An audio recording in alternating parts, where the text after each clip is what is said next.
Salut, c'est Eric Jean-Jean. Vous savez que le 24 décembre, on va fêter les 100 ans de la radio. Alors tous les jours, je vais vous raconter une anecdote qui m'est arrivée ici, dans les couloirs ou les studios d'RTL.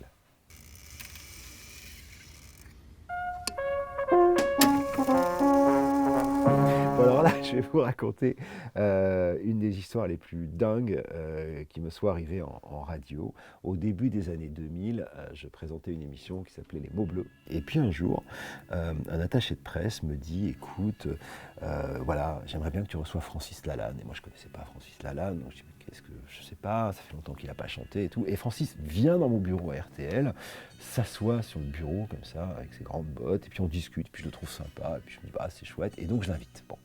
Arrive le fameux jour, l'émission était le vendredi entre 22h et minuit, et Francis arrive, mais 1 minute avant l'émission.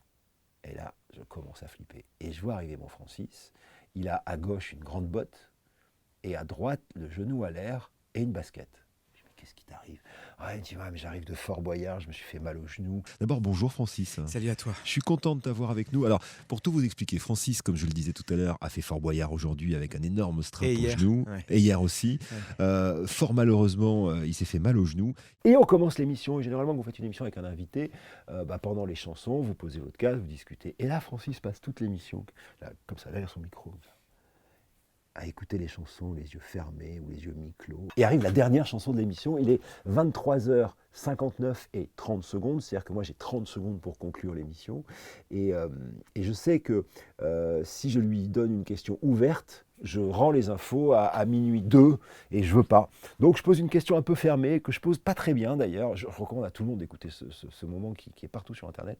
Et je lui dis, alors est-ce que tu vas aller chanter face au public ou je sais pas quoi. Et à un moment, il fait et moi je fais dit-il. Et là, les auditeurs entendent 3 bruits. Un poum, poum, bam. Dit-il.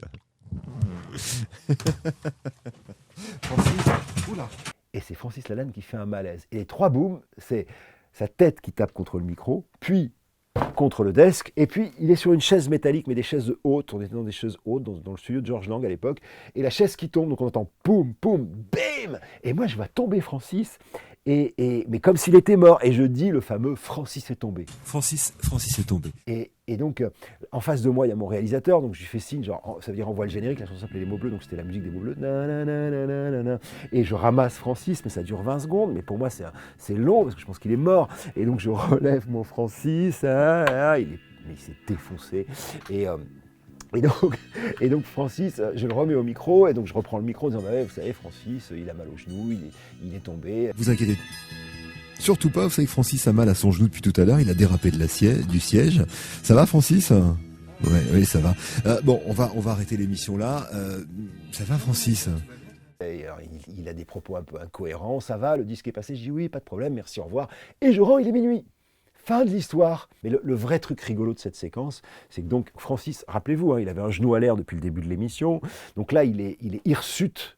Il s'est ouvert l'arcade, il est en sang comme ça, il a les cheveux en l'air, le genou en l'air, et la dernière image que j'ai ce jour-là de Francis Lalanne, c'est lui sur une chaise comme celle-là, comme ça, tiré en arrière par un gars de la Sécu qui nous fait comme ça.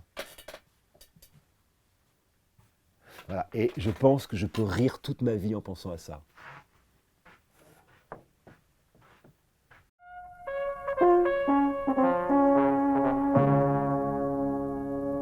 J'espère que ça vous a plu. Rendez-vous demain pour une nouvelle anecdote, en espérant que vous n'avez pas honte de moi quand même.